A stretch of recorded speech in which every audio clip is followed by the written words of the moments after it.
buenas tardes, bienvenidos, bienvenidas. Damos comienzo a la segunda conferencia del día inicial del Congreso EDO. La conferencia de hoy se titula El liderazgo humanista e impacto de la inteligencia artificial. Estará a cargo de una persona que siempre se dice que no necesita presentación.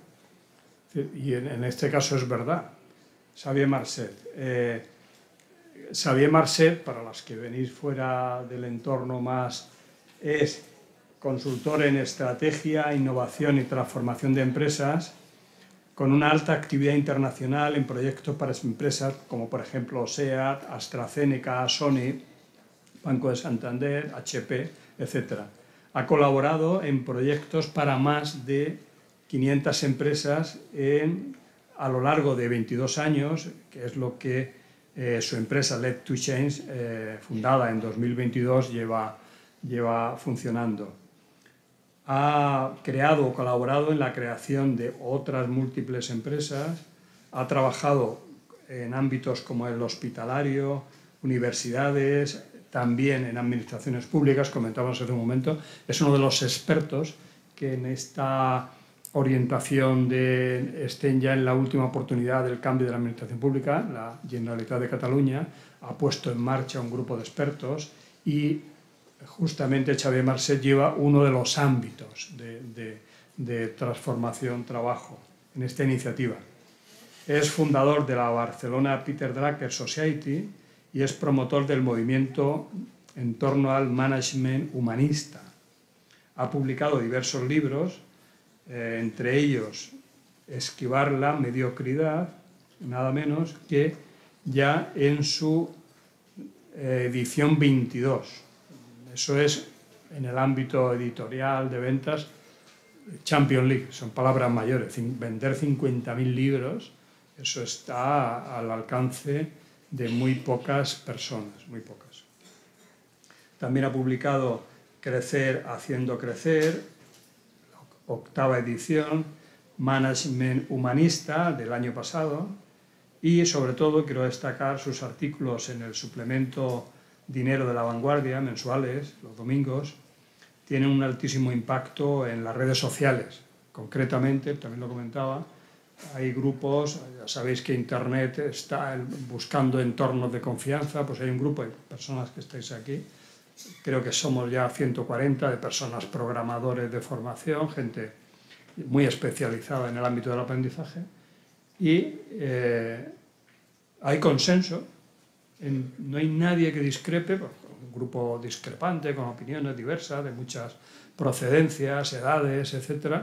Xavier Marcet es el elemento común que conecta a todos, y es una persona que especialmente conecta, creo yo, por la visión esta de management, humanista, tecnología, sentido común. Yo le preguntaba, ¿qué hace que tenga ese nivel de aceptación tan elevado? No lo sé, quizás en la conferencia de hoy nos lo explique. Y finalmente, ya para acabar, Xavier Marcet estudió en la UAB, en esta universidad, en ESADE, en Berkeley. Es profesor también de la Barcelona School Management de la Universidad Pompeu Fabra. Y un conocido común me ha dicho, no acabe su presentación, por favor, sin decir que, no me resisto, es un enamorado del Renacimiento, me dijo. Esta pasión no es casual, refleja una búsqueda constante de la excelencia, la creatividad y la rehumanización. Valores que sin duda son esenciales en el contexto actual de las organizaciones que buscan innovar, adaptarse y mejorar. Esta visión holística y humanista es precisamente lo que le convierte en un propulsor convencido de un estilo europeo de gestión. Aquí me comentó, creo que si hay algo que lo define también, aparte del management humanista, es esta vinculación con una orientación europea de gestión diferenciada. Un modelo que valora la sostenibilidad, la ética y el bienestar colectivo más allá de la mera, y son palabras mayores, de la mera eficiencia económica. Pues dicho esto, Xavier, quan vulguis.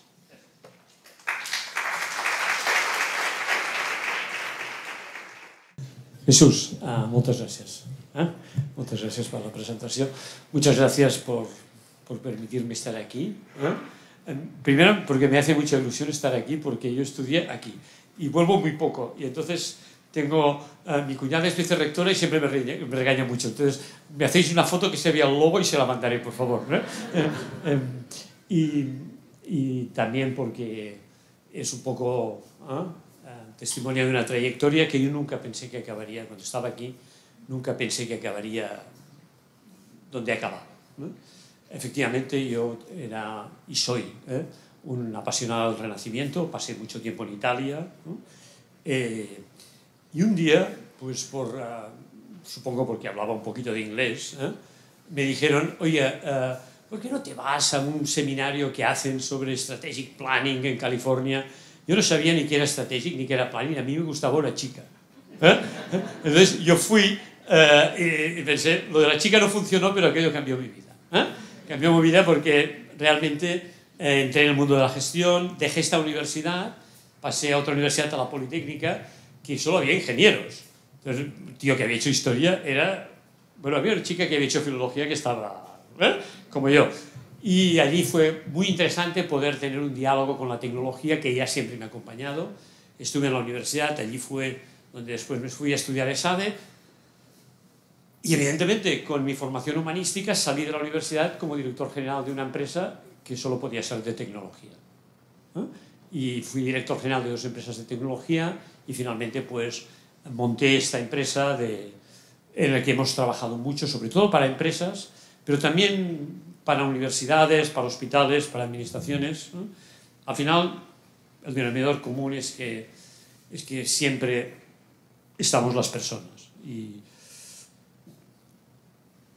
cuando tú estás en una organización, hay 4 cosas importantes. Una, hacer que las cosas pasen, pero que pasen con sentido. 2, de vez en cuando, no cada año, esta organización tiene que pasar a otro nivel. 3, una organización no pasa a otro nivel si su gente no pasa a otro nivel.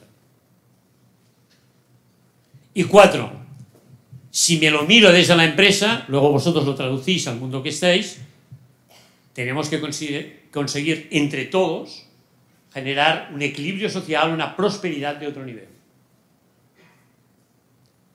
Cuando tú te planteas hacer este tipo de cosas, te das cuenta que cuando hay una comunidad, que puede ser un hospital, una universidad, una empresa, en general esta comunidad no quiere vivir solamente en el presente, ingresa en el presente. Su sostenibilidad se basa en su actividad en el presente, pero quiere tener futuro. Y muchas veces lo que hacemos para tener futuro es decir, vamos a hacer estrategia. Y nos imaginamos un ejercicio de estrategia, es decir, estamos aquí, queremos ir aquí, y hacemos un plan. Y el plan sobre el papel es una línea recta. La vida es... Pero claro,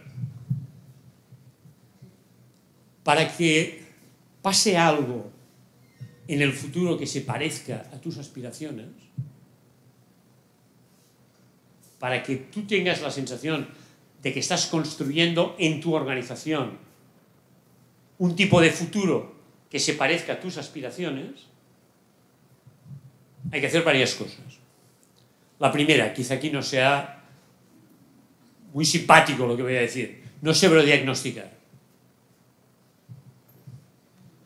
No sobrediagnosticar. Diagnosticar está bien, sobrediagnosticar no nos lleva a ninguna parte.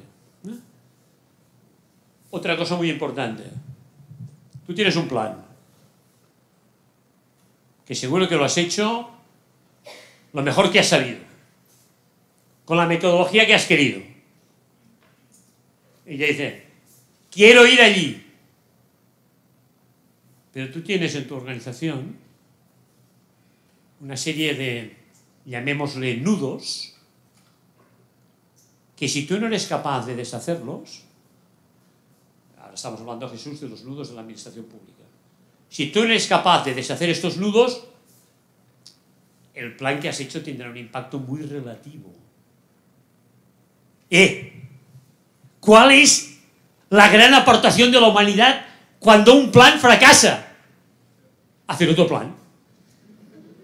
Y por tanto, repetir ad infinitum. La planificación estratégica tiene mucho mérito, pero si tú no deshaces, ¿y esto qué puede ser? Pues puede ser temas de cultura, gente que está más orientada a ellos mismos que a los que tienen que servir, puede ser temas de organización con procesos a lo mejor muy barrocos, puede ser organizaciones muy estructuradas en silos, en el que los departamentos no se hablan, puede ser muchas cosas. Pues es falta de liderazgo. Entonces, si tú no resuelves esto, tú irás haciendo planes. Irás haciendo planes. Hay una cosa bastante interesante en la lógica de la administración pública. Vamos a poner un mandato de 4 años. Llega alguien que es igual, si es del partido o no es del partido, es igual, es porque, digamos, a veces los enemigos íntimos son los de dentro, ya está. Entonces, viene alguien nuevo, ¿vale? Entonces, por definición, quiere hacer una cosa distinta. Entonces, primero tiene 6 meses que tiene que enterarse de dónde está. Luego, que ya una vez se ha enterado dónde está, entonces decide que va a hacer un plan. Porque gestionar es hacer un plan. Hombre, yo necesito un plan. Va a hacer un plan. Entonces, el proceso de contratación es de una agilidad espectacular. Están unos 6 meses, digamos, para definir las bases del concurso. Y luego hay unos 6 meses más, digamos, si no hay alegaciones, en los que se resuelve este concurso. Ha pasado 1 año y medio. ¿Vale? Entonces, si el plan dice algo, cosa que ya... dice algo que tenga que ver con algo que tienes que mover, que transformar, entonces empezarás, digamos, una construcción del consenso en torno al plan que te puede durar medio año más. Entonces, te quedan 2 años. El último año del mandato ya no se hace nada, solo se piensa en las próximas elecciones. Entonces, te queda 1 añito para hacer cosas. Cuando empiezan a tener impacto, viene otro y empieza a hacer otro plan. Entonces, ya sé que caricaturizo y que, perdonadme si algunos habéis hecho un plan y ha tenido enorme impacto. He visto muchos así, también he visto algunos que han tenido impacto. Porque al final no tiene que ver tanto con que hagas un plan o no. Tiene que ver con tu capacidad de tomar decisiones. El futuro no son las decisiones que tomamos en el año 2030. El futuro son las decisiones que tomamos hoy que tienen impacto en el 2030. Con plan o sin plan. A mí me pusieron en una comisión de estas y les dije, ¿qué sugieres? Prohibir los planes. La gente tendrá que pensar, tendrá que tomar decisiones, y podrán hacerlo al cabo de 6 meses. Os lo dice alguien que ha vendido infinidad de planes estratégicos. No penséis que...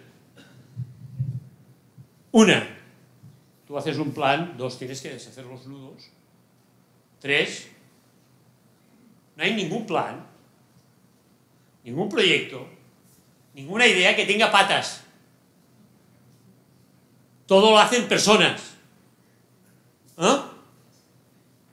Lo fundamental es que la estrategia son personas. Si no tienes las personas adecuadas, yo tuve la suerte de cuando fui a la Politécnica, sí, de tener de rector una persona que vivía aquí al lado, que es Jaume Pagès, del que aprendí una barbaridad. Y él, cuando teníamos que hacer algo, a veces tomaba una decisión que era una decisión lenta sobre las personas que tenían que hacer algo. Pero él entendía muy bien esto, que lo que tenía que pasar dependería de las personas. Y cuando estábamos en el claustro, y nos metían un gol por la escuadra, es decir, nos aprobaban en el claustro algo que nosotros no queríamos hacer, entonces él pensaba enormemente quién tenía que hacer esto. Y acababa encontrando a alguien que con toda seguridad crearía una comisión o un comité, revisaría la normativa, generaría nueva normativa y entraría en bucle. Con un sistema de indicadores al que se había dedicado una cantidad de horas descomunal.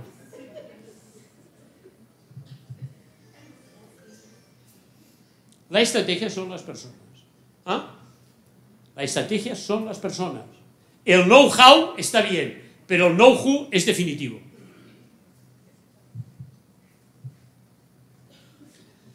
Durante unos años me dediqué a hacer estrategia para universidades. Entonces, la verdad es que era enormemente interesante, porque podías estar con gente enormemente interesante, digamos, en equipos rectorales, gente, oye, con unas trayectorias académicas espectaculares, que para, digamos, resolver cualquier cosa citaban a Platón como mínimo. Entonces, eso me parecía yo aprendía cada vez. Bien, entonces, yo hacía una maldad, hacía una pequeña maldad de la que me arrepiento profundamente, que era la siguiente. Yo iba a una universidad y discutíamos sobre cómo desarrollar una estrategia, y entonces lo que hacía era que la misión, sabéis que un plan sin misión no es un plan.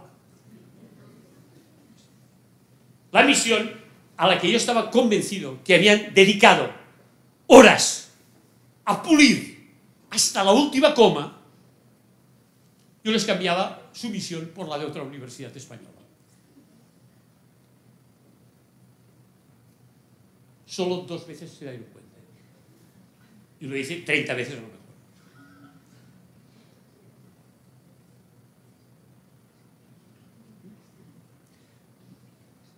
Vamos a ver. Hacer que las cosas pasen y que pasen con sentido va más allá de los planes. Conozco gente que utiliza los planes como herramientas de alto impacto y lo consiguen, y conozco gente que hace planes porque no sabe hacer otra cosa.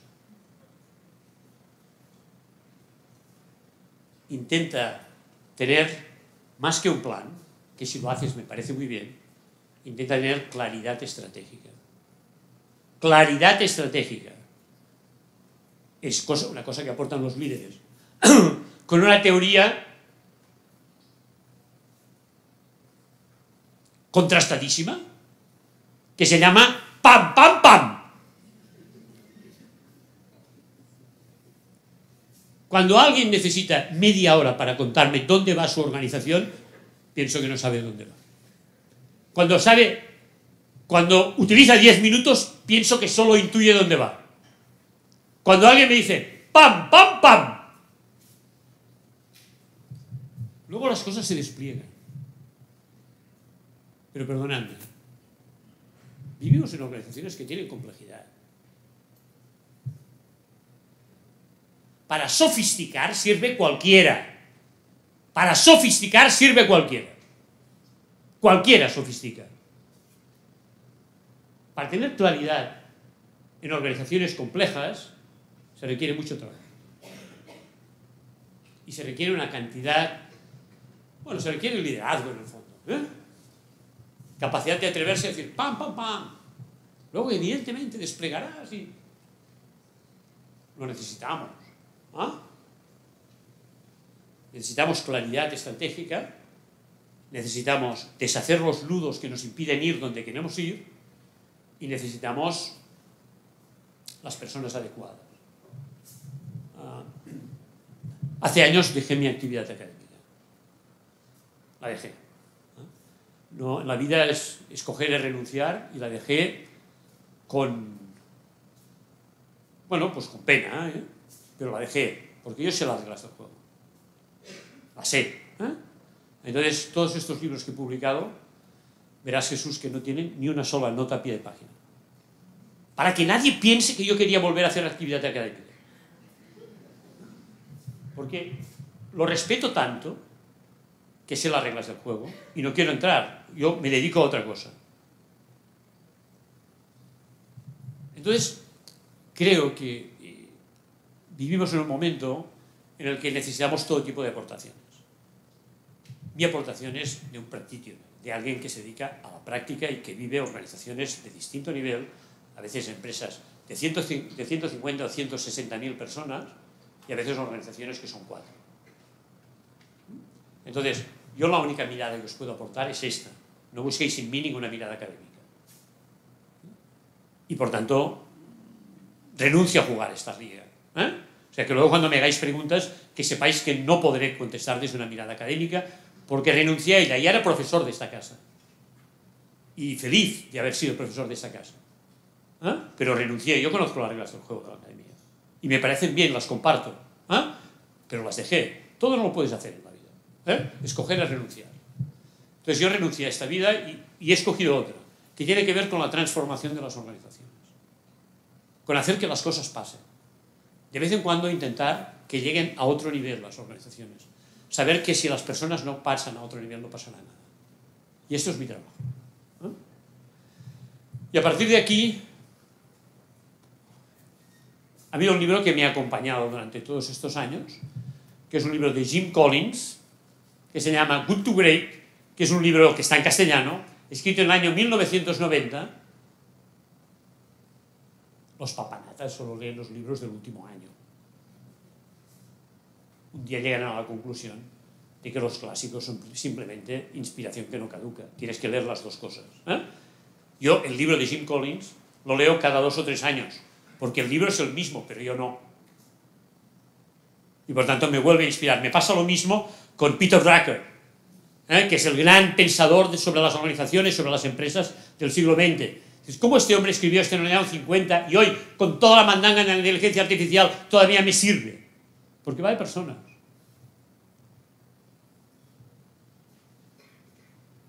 Y cuando tú pones a gestionar, te das cuenta, en muchas empresas, en muchas organizaciones, hay alguien que empieza, es un buen técnico, hace bien su trabajo, y alguien dice, tenemos que buscar a alguien que coordine este equipo. ¿Y a quién buscan? Hombre, al que hace bien su trabajo. No van a poner al que no lo hace bien. Entonces ponen a esta persona y tiene que explicarle que le han cambiado la vida. Que una cosa es hacer y otra hacer. Que es otra capa de complejidad. Y entonces,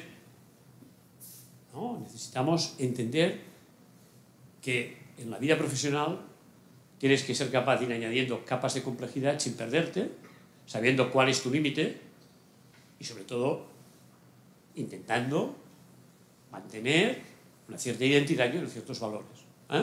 Hay una frase de mi padre que me repito cada día. No se puede ser un imbécil ni cuando subes ni cuando bajas.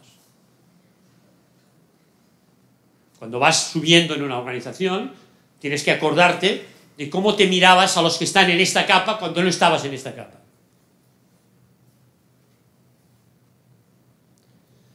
Y en esta lógica, ¿cuál es nuestro sueño en una organización? Perdonadme que lo diga de una forma muy poco académica. Nuestro sueño es tener una organización de gente buena y de buena gente. Y ya está. ¿Qué es gente buena? Bueno, esto que llamamos talento. Pero cuando hablamos de talento, no podemos mirar para arriba como si solo tuvieran talento los de arriba del todo. No, necesitamos talento en toda la organización. Talento no es galones académicos. Que no está mal. Talento es otra cosa. Talento es gente que dibuja trayectorias con resultados por encima de la media, esté donde esté en la organización. Pero cuidado, que están los de no talento, que son gente que dibuja trayectorias con excusas por encima de la media, esté donde esté en la organización.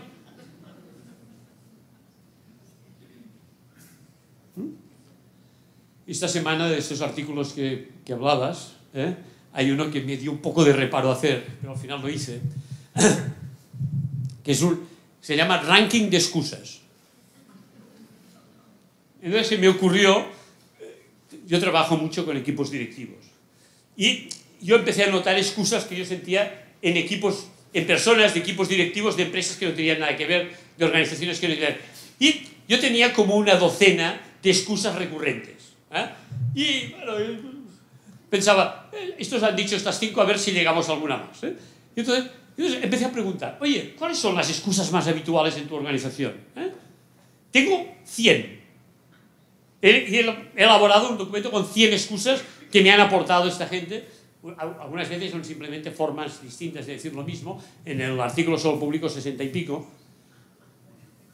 La gracia es saber, digamos, cuando estás ante una excusa, es decir, alguien que magnifica una molestia o un pormenor, o cuando alguien está expresando una realidad objetivamente adversa.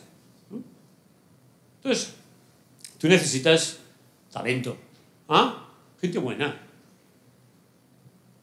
Y es verdad que un poco somos la suma de personas adecuadas en una organización. Y uno dice, es buena gente. ¿Qué es buena gente?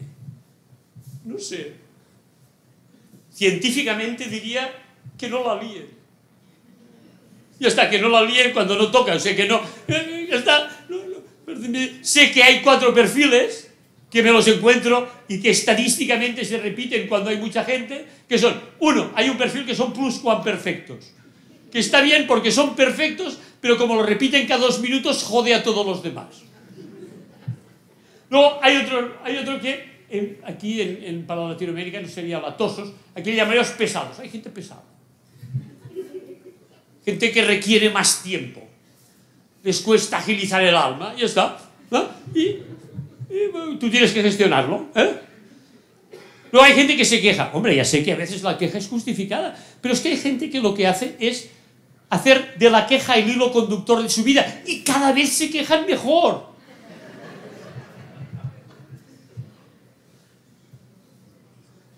Y hay un capítulo aparte del que no hago broma, que son los tóxicos. Los tóxicos fueron maravillosamente definidos por Einstein como aquella gente que tiene un problema para cada solución.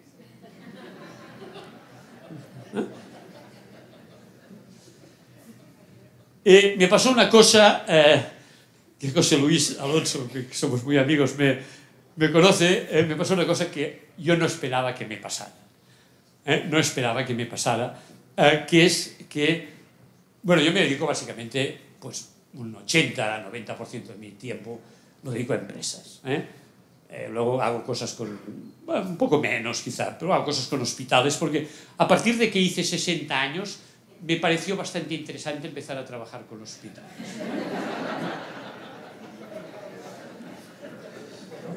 Por lo que sea. Entonces, ahora estoy bastante trabajando con hospitales que son ecosistemas muy interesantes. Entonces, bueno, yo empecé en el mundo del fútbol y a mí me encantaba porque yo soy muy futbolero.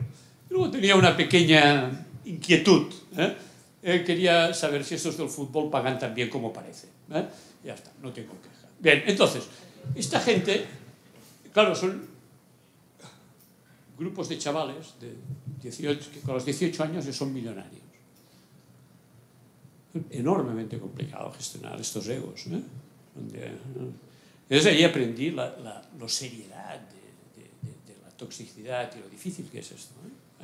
Entonces no me río nunca de esto, porque esto genera hay mucha gente sin dormir muchos días.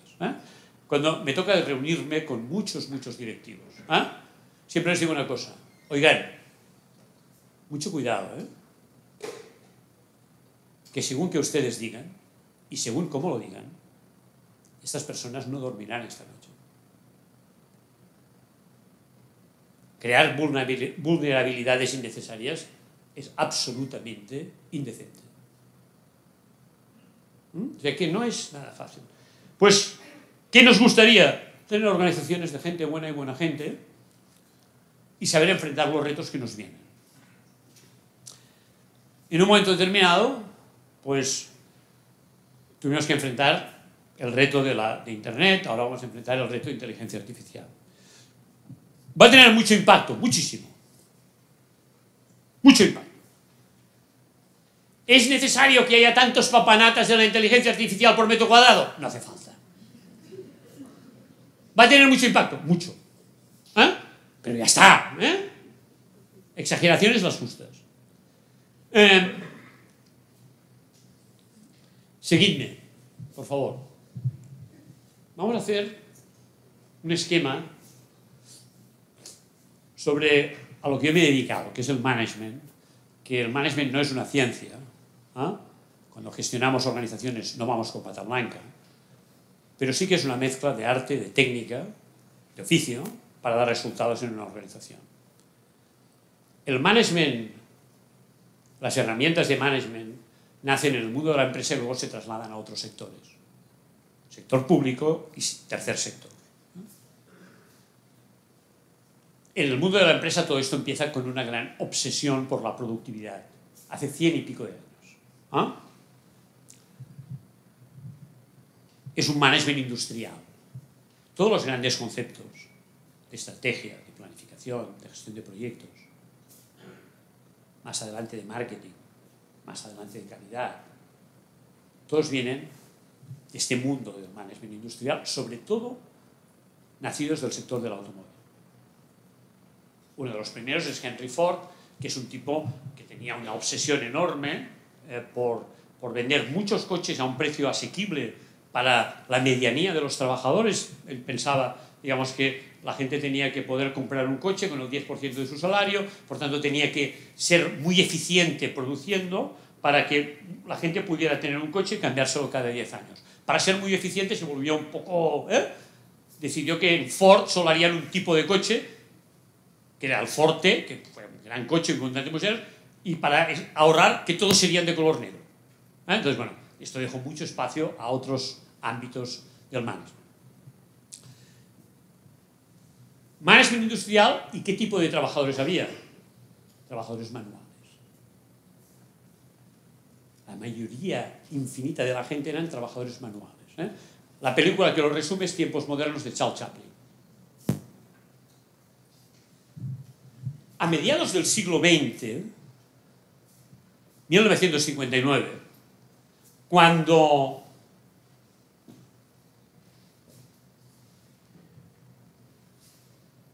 un ordenador que debía ser más o menos el 3 o el 4% de la potencia de los que llevamos en el bolsillo, era tan grande que necesitaban partirlo en 2 aviones militares gigantes para poderlo trasladar. En aquel momento Peter Drucker dice, ojo, ojo.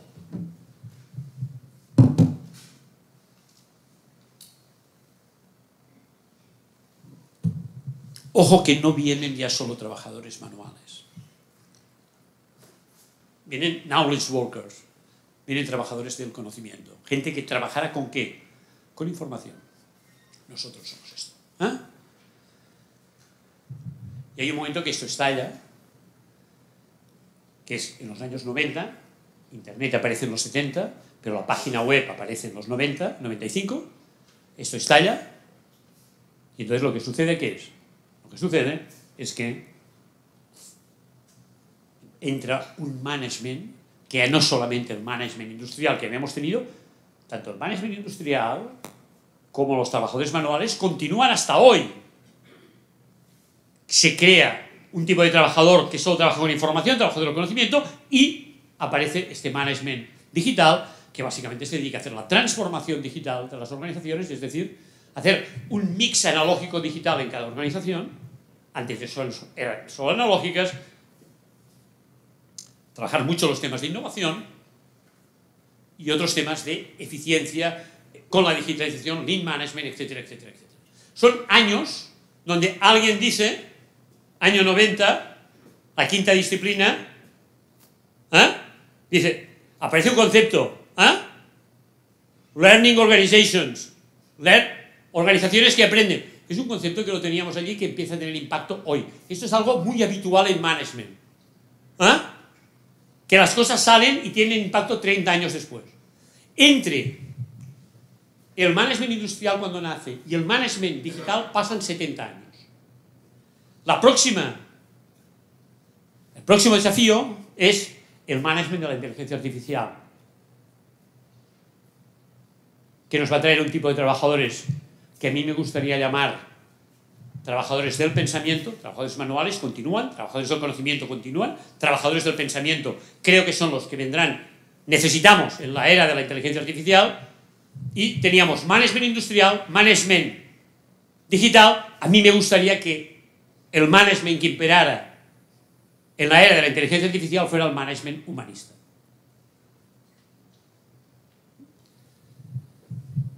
¿Por qué trabajadores del pensamiento?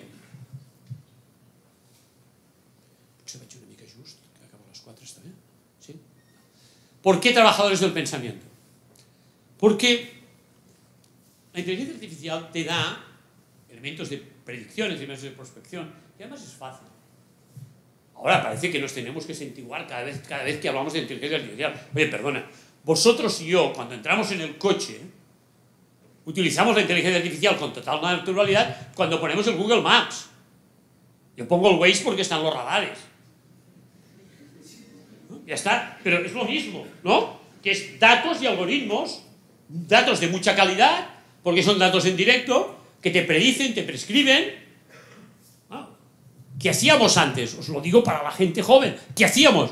Pues hacíamos una cosa que era de una seguridad extraordinaria, que es que conducíamos mientras llevábamos una guía de papel en las manos, que íbamos pasando con coches que eran de cambio manual, o sea que tú tenías la mano con la guía en el volante y luego cambiabas de marcha, tú cambiabas la página, y estaban muy bien diseñadas porque cuando tenías que girar a la derecha la página se terminaba siempre. Hay un cambio en esto, hay un cambio bestial, ¿no? Pasamos por una etapa angustiosa, si os acordáis, era aquella etapa del tom-tom, pero es una etapa superada, Bien. Entonces, claro, tú estás... ¿Qué pasa? Que vas a tener una especie de copiloto, que cada vez sabremos utilizar mejor, que tiene mucha potencia, pero que hay algo que es fundamental. Si tú tienes capacidad de pensar, tú pones la inteligencia artificial a tu favor. Tienes capacidad de diferenciarte. Si tú no piensas, si solo mimetizas,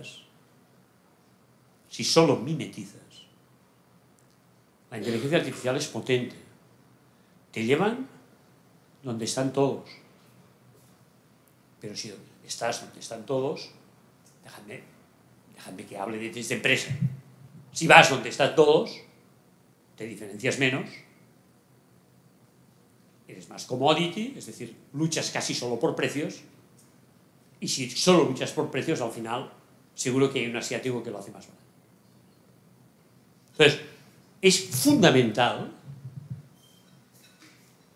la capacidad de pensar. Pensar se piensa solo. Pensar se piensa solo. Razonar se razona en equipo. Pensar se piensa solo, razonar se razona en equipo. Por eso cuando vamos a las reuniones pensados nos van mejor. El gran reto va a ser organizaciones donde la gente piensa y no son un rebaño de gatos, sino que son capaces de pensar, enriquecer y a la vez ir alineados. El ChatGPT va a ser nuestro gran proveedor de respuestas, más que de respuestas. Si tú te especializas solo en dar respuestas, tú compites con el ChatGPT.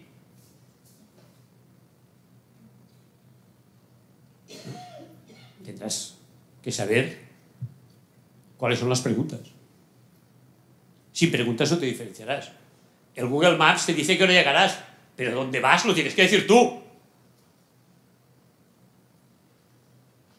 Y dónde vas es claridad estratégica, deshacer los nudos y encontrar personas.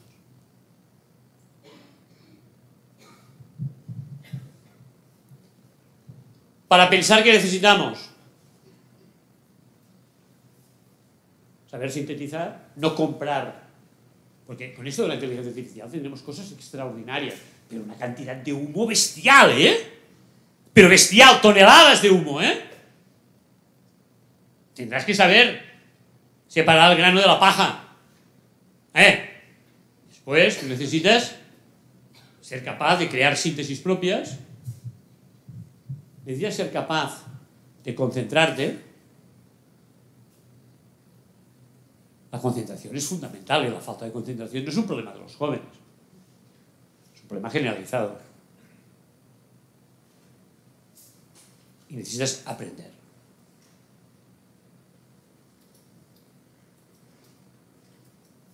Volveré al tema del aprendizaje.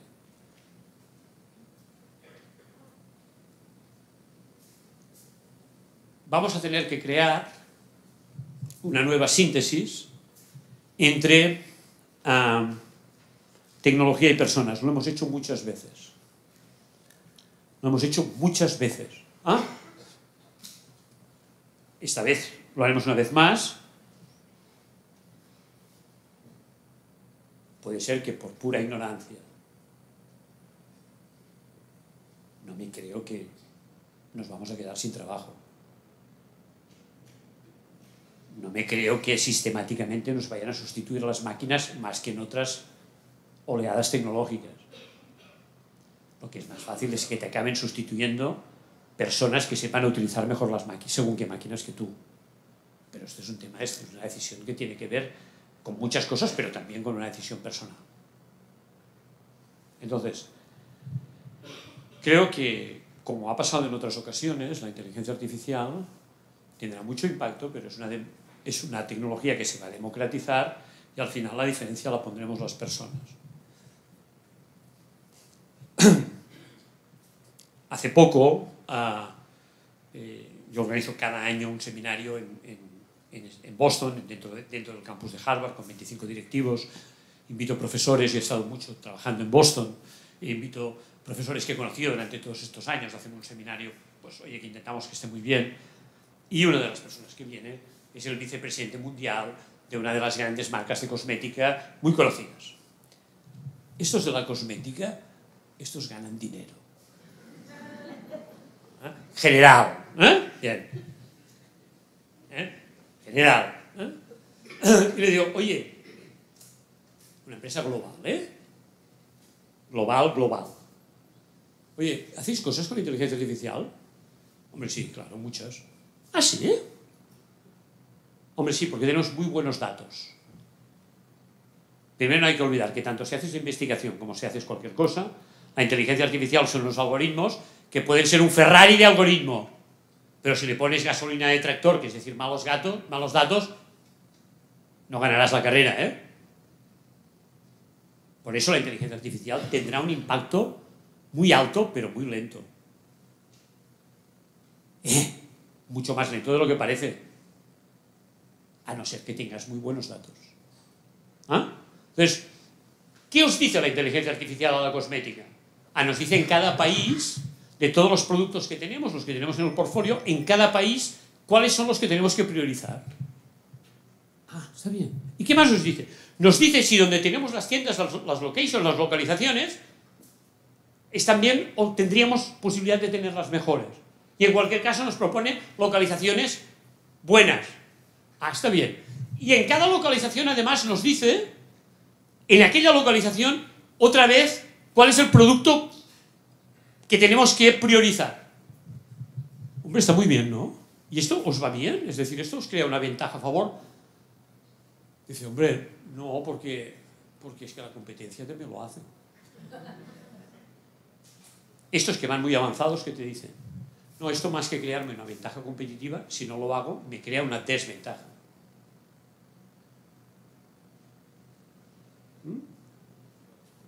Al final la diferencia la pondrán las personas. Cuando empezó Internet, yo me acuerdo, cuando empezó la página web, decíamos, El que no tenga una página web se morirá. Empresa. Bueno, y todas las empresas tienen una página web, pero no viven de tener una página web, ¿sabes? Viven de sus productos no sé qué, si los... Viven de la diferencia que ponen las personas. Con la inteligencia artificial pasa lo mismo. Pero tendremos que evolucionar nosotros también. Y por tanto, management humanista, ¿qué es? Es decir, oye, tenemos que hacer una nueva síntesis entre estas tecnologías muy potentes y las personas. Y lo que es sensato es decantar esta síntesis a favor de las personas, esta ecuación a favor de las personas. Eso es lo sensato. Eso es sensato. Management humanista es management, igual que fútbol es fútbol. No es una ciencia, es una especie de arte, de técnica, de oficio para dar resultados. Si no da resultados, cierras. Y el management humanista dice, hay que dar resultados, pero no de cualquier manera, no a cualquier precio. Y aquí es donde necesitamos crear una nueva síntesis, en la que sinteticemos la mirada tecnológica, fundamentada solo en datos, con la mirada humanística. Porque nosotros vivimos en el siglo de la complejidad. Y la complejidad no solo son problemas y dilemas. Los problemas los puedes matematizar. Puedes atacarlos, seguramente, con mentalidad de ingeniero y tecnología. Ten cuidado porque aquí puedes tener una patología, que es el nuevo despotismo tecnológico, Elon Musk y compañía. Pero los dilemas no se pueden matematizar y tienen una componente ética y necesitan una mirada humanista que también puede tener una patología, que es el buenismo. El buenismo es lo contrario del humanismo. El buenismo es tolerar las excusas que no deberíamos nunca tolerar. Y lo que hay que hacer es una nueva síntesis, en la que no te creas ningún humanista que desprecie la tecnología, ni te creas ningún ingeniero que desprecie el humanismo. Y esta síntesis nos toca hacerla a nosotros. Y este es nuestro reto. Y aquí efectivamente creo que el modelo europeo, que ha sido un modelo fracasado, porque nosotros lo hemos hecho muy mal, no tenemos ninguna gran empresa tecnológica europea, lo hemos hecho muy mal en la digitalización, muy mal. Continúa siendo una cosa rarísima en el mundo, Europa continúa siendo una cosa rarísima en el mundo, que es menos del 7% de la población mundial, poquísimo, menos del 7%. Solamente un 15% ya de la riqueza del mundo, pero todavía esta Europa, de la que nos quejamos con razón, todavía el 50% del gasto social del mundo. Que lo sostenemos endeudándonos, con lo cual quiere decir que tendrá un límite. Y por eso nosotros necesitamos volver a la competitividad para poder pagar nuestros equilibrios, para poder pagar lo que nos quede de estado de bienestar, la salud universal, la generación de una universidad que realmente no discrimine solamente por la capacidad de acceso, y muchas cosas más. Esto tiene un precio. Y necesitamos repensar nuestro modelo. Repensar nuestro modelo tiene que decir dos cosas. Uno, olvidarnos del modelo de innovación que tenemos, que es un fracaso total. Cuando empezamos con los primeros programas Marco, en 1984, teníamos casi el 30% de la riqueza del mundo. 7 programas Marcos después, tenemos un 15% de la riqueza del mundo. Es un fracaso absoluto. Y además no vimos venir lo de China. Es un fracaso absoluto. Lo hemos hecho muy mal, es verdad. Pero tenemos cosas que queremos mantener. Y en el siglo XX Europa hizo lo peor. El imperialismo, el holocausto, las guerras mundiales, pero también hizo lo mejor, que es el único sistema de bienestar que ha habido en el mundo un poco serio. Y el que queremos mantener, aunque está hecho trizas. Porque cualquier alternativa nos parece peor. Porque la alternativa china nos parece una cosa muy rara, que es un capitalismo muy bien planificado, dirigido por un partido comunista. Y lo de Estados Unidos de ahora también nos parece raro, que es el capitalismo convencional con una democracia de baja intensidad. No queremos un modelo que respete equilibrios, pero tenemos que volver a la competitividad. Nadie nos va a pagar esto. Y esto tiene que ver mucho con nuestro modelo de innovación, con nuestro modelo de aprendizaje. En el año 2006, para los que sois europeos me entenderéis, yo monté una empresa en Chicago. Y el gestor me dijo, Xavier, ¿vacaciones qué hacemos? Yo, 30 días, no. No inventes. No inventes, son 10 días. Ah, sí, ¿eh? Sí, Estados Unidos, no Corea, con la que muchas de mis empresas compiten, que son 5 días pelados. Ah, sí. Bueno, ¿y qué más hay aparte de Bueno, hombre, está lo del pavo. Thanksgiving, ¿no? Que para el puente de Acción de Gracias, que para nosotros es un puente largo, ¿eh? Hombre, si en Thanksgiving la mitad de películas no se habrían hecho, ¿eh? Y esta Navidad, que son 2 días. ¿Ah, 2 días? Ah, bueno, está bien. Ah, bien. ¿Y qué más hay? Bueno, President's Day. ¿Y qué más? El 4 de julio. ¿Y qué más? No, ya está. Luego una fiesta local, que siempre es el lunes.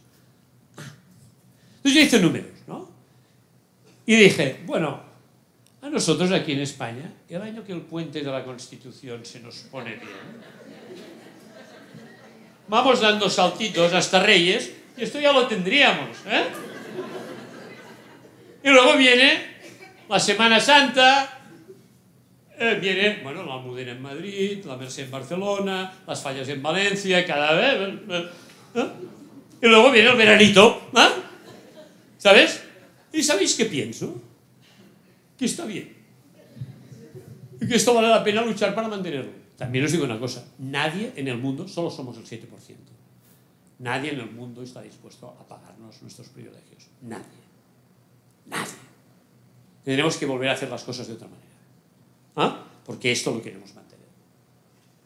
Porque el modelo europeo es un modelo que busca el equilibrio, pero sin competitividad el equilibrio no tiene oxígeno. Y una parte de la competitividad tiene que ver con nuestra capacidad de adaptarnos. Y acabo. ¿Eh? Hay un triángulo final que en inglés me queda de cuidado, porque es un triángulo que tiene 3 L's y una R en medio. ¿Eh? Las L son Learning, Leadership, Legacy. Y la R es una R de Results, de resultados. ¿Eh? Acordaros de lo del talento. ¿Eh? No es una E de excusas, es una R de resultados. ¿Eh?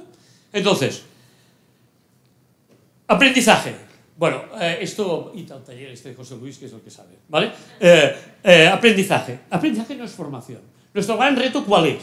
Nuestro gran reto es ser capaces de hacer la transición de ecosistemas de formación a ecosistemas de aprendizaje, que no es una transición fácil. La formación no es lo mismo que el aprendizaje. La formación, para formarse hay que sentarse, para aprender hay que levantarse.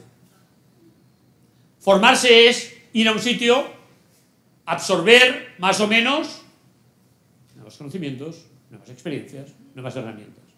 Aprender es decidir que quieres aprender. Y es una decisión personal, que requiere un cierto esfuerzo. Y que consiste en captar nuevas ideas, nuevas experiencias, nuevas herramientas, y hacer una síntesis con las que ya tenías. Y ser capaz de implementar algo. Learning by doing, si no, no aprendes tanto.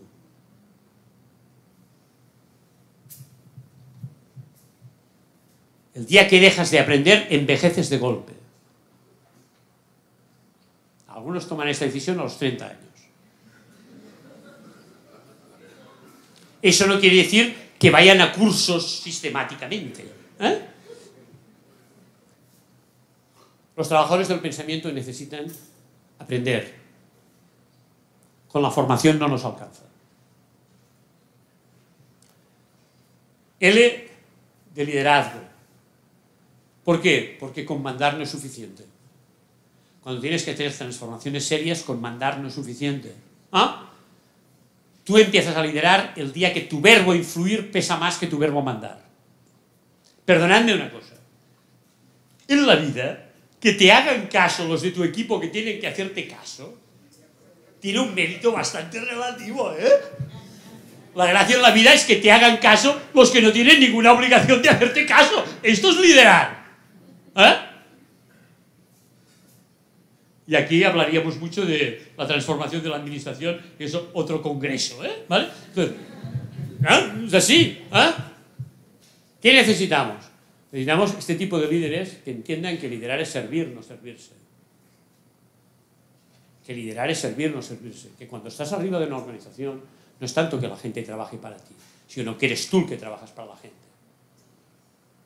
Y todos trabajamos para aquellos a los que queremos servir, a los clientes, a los ciudadanos, a los estudiantes, a quien sea. Y que la lógica potente es crecer haciendo crecer a los demás. Esta es la lógica potente. Crecer haciendo crecer a aquellos que quieres servir, pacientes, estudiantes, clientes. Si ellos están contentos, te irá bien.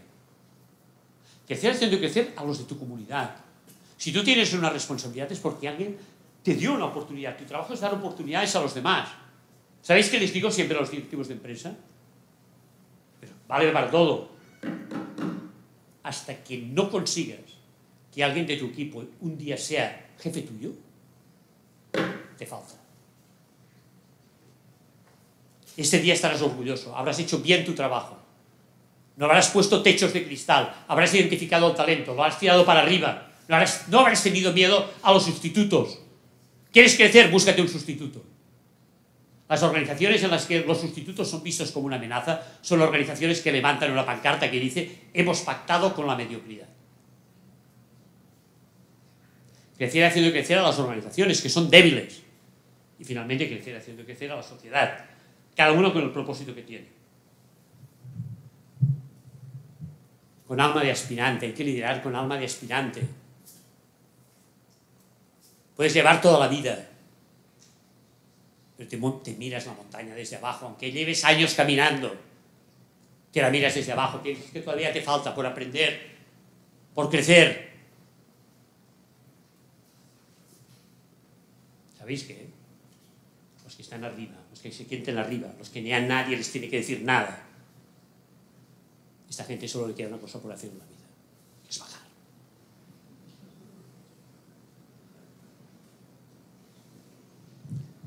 Y acabo.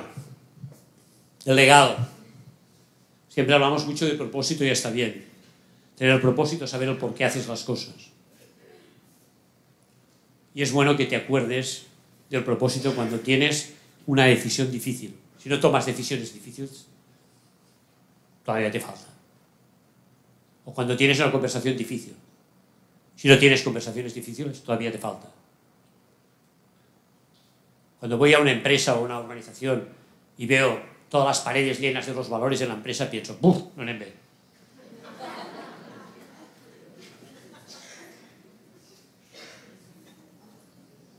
Esto está dentro. Y básicamente es uno, que es el respeto.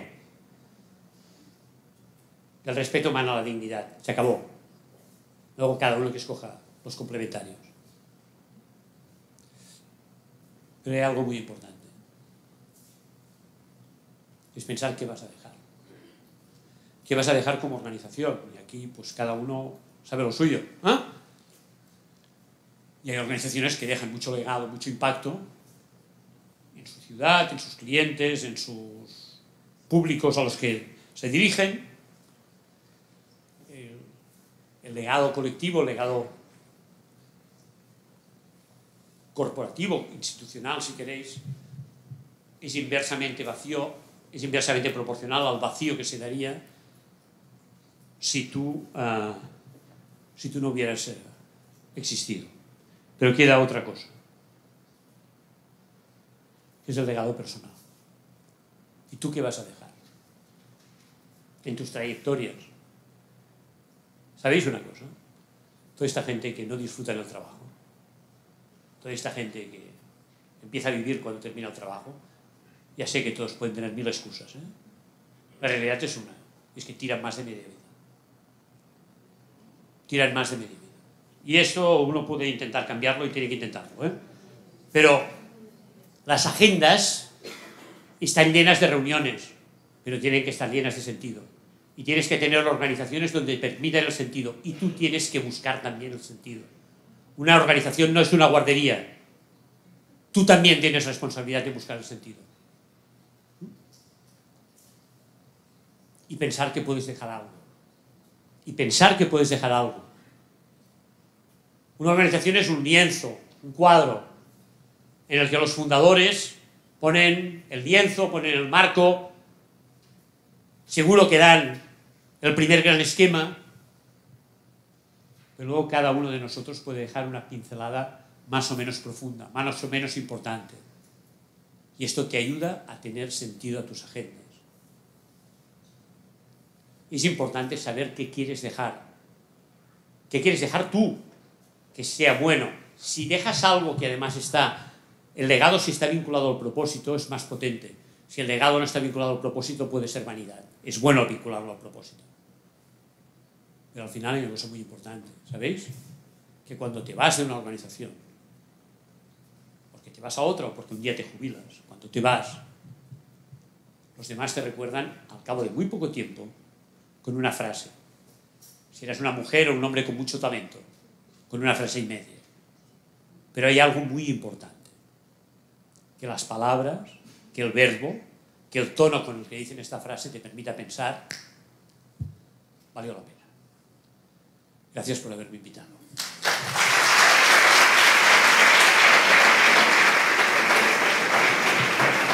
Gracias, Xavier.